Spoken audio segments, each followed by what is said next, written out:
I thought I'd move on and do two chapters in part two, and then I might do two chapters in part three, but I'll do them each, as in each chapter is a separate screencast. So, part two, as you might remember, focuses on their time at the cottages. So, they've left Hailsham, they're young adult clones, so kind of like you guys finishing year 12 and going off to whatever's next. So, they go to this place called the cottages, and it's about sort of Kathy's memories of that, okay?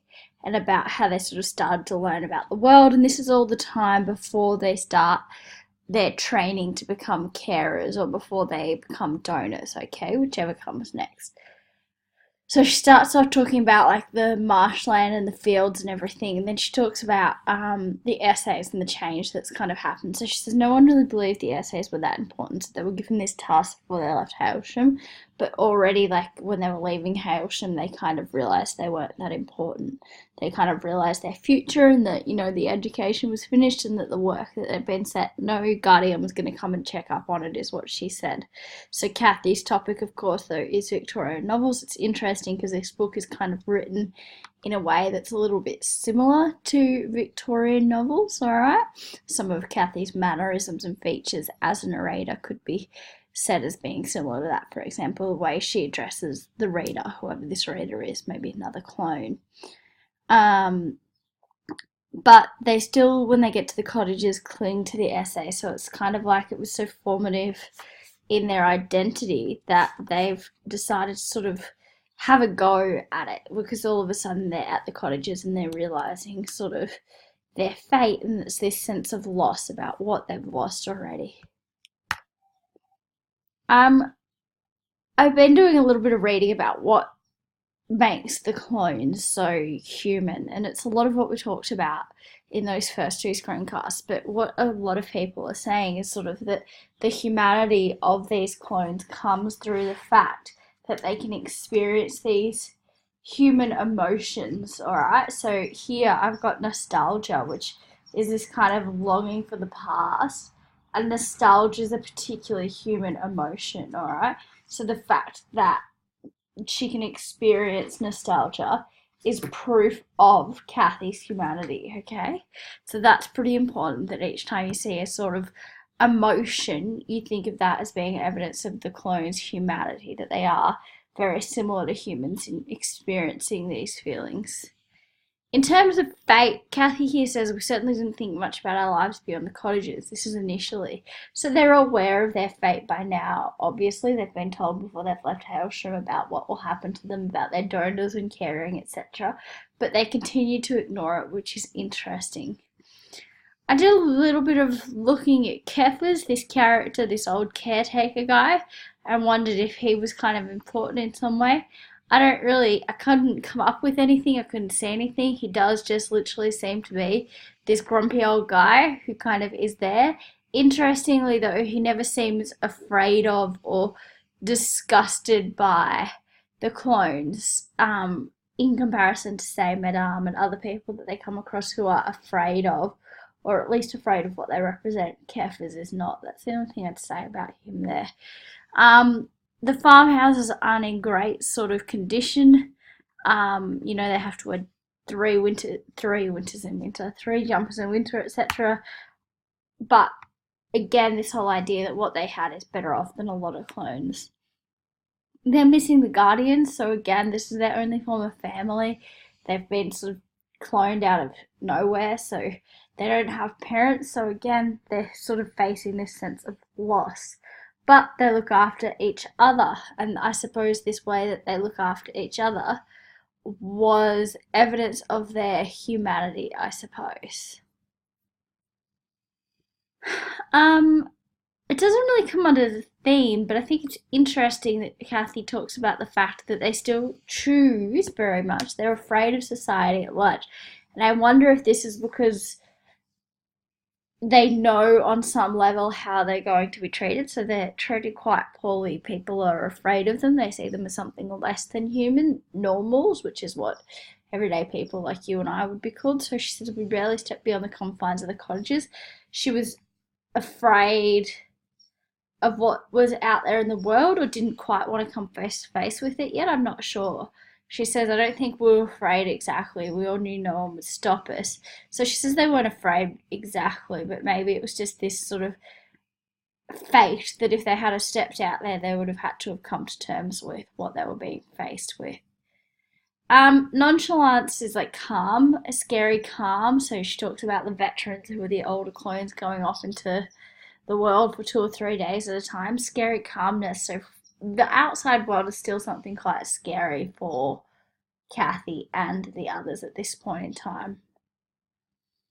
Um, we'd never been beyond the grounds of Hailsham. I was like, oh, how ignorant at first, like, why'd they? But then I realised that the whole idea at Hailsham is to protect them from the outside world, to nurture them and make them think they are special and treat them in a way that's human. So, of course, they're not allowed beyond the grounds because otherwise they would be exposed to the shocking treatment.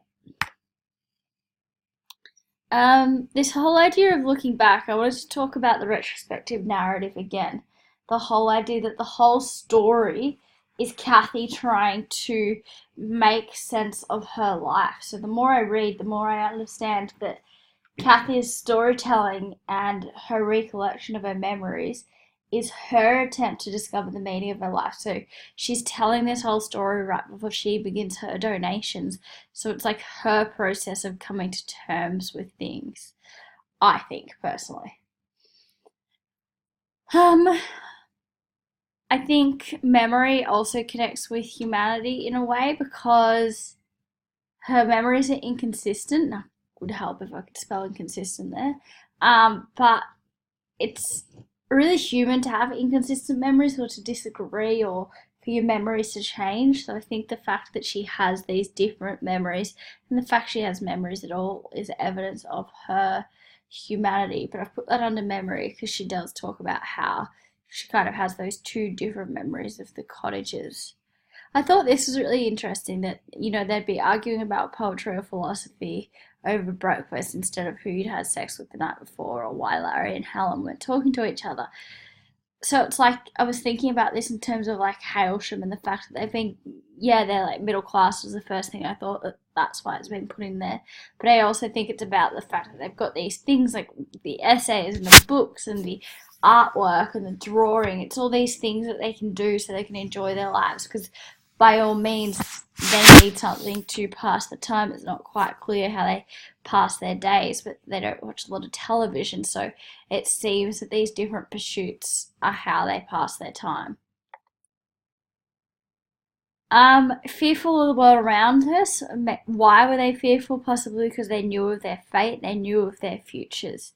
And then I think I want to come back to Kathy's language here. I think language is interesting in terms of quite a few times she talks about normal families. Kathy's really aware of the difference. She talks about normal families versus students. Even the word students, which is what they call it Hailsham, instead of clones, is deliberate. Students is much more human, of course, in terms of language than clones. So there's all these little direct things.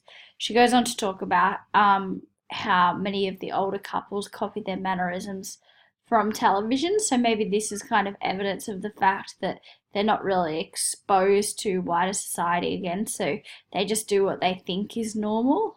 Again, no role models. Routine becomes important in terms of their life at the cottages because, of course, at Hailsham they had this routine, and we know that routine gives our lives meaning. We can talk a lot about how we often struggle when we don't have something to give our life meaning and when there's no reason for us to get out of bed that day, sort of thing. So they stick to these routines, they create new ones to give their days at the cottages some meaning. The whole idea of normal life. So Kathy seems to have a real awareness of reality and what's going on out there. It's like she's quite mature for her age.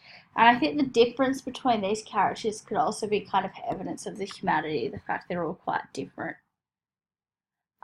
Real families, the repetition here and the phrasing, the choice to call them real families, the sense that what they've got they know isn't real, so they've always got this sense of what they've got isn't quite how it should be. And then here there's this little argument with Ruth where she says that Kathy's upset because Ruth's made new friends. And I just thought we talked about um, narrative and an unreliable narrator. And I mean, Kathy remembers things one way, but it is entirely possible that Kathy was demonstrating some jealousy here.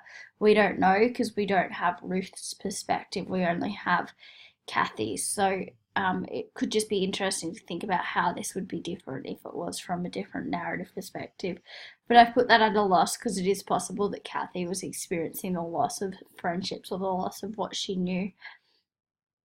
Um, and then I just think it's worth noting here the innuendo about Kathy's been having numerous relationships with different people at the cottages, and Ruth's quite critical of Kathy around her sexuality. And we'll talk more about that in the coming chapter, I hope. But I just think it's interesting, this dynamic or this relationship between Ruth and Kathy beginning to change quite a lot. I hope that helped. We'll do another few in the coming days.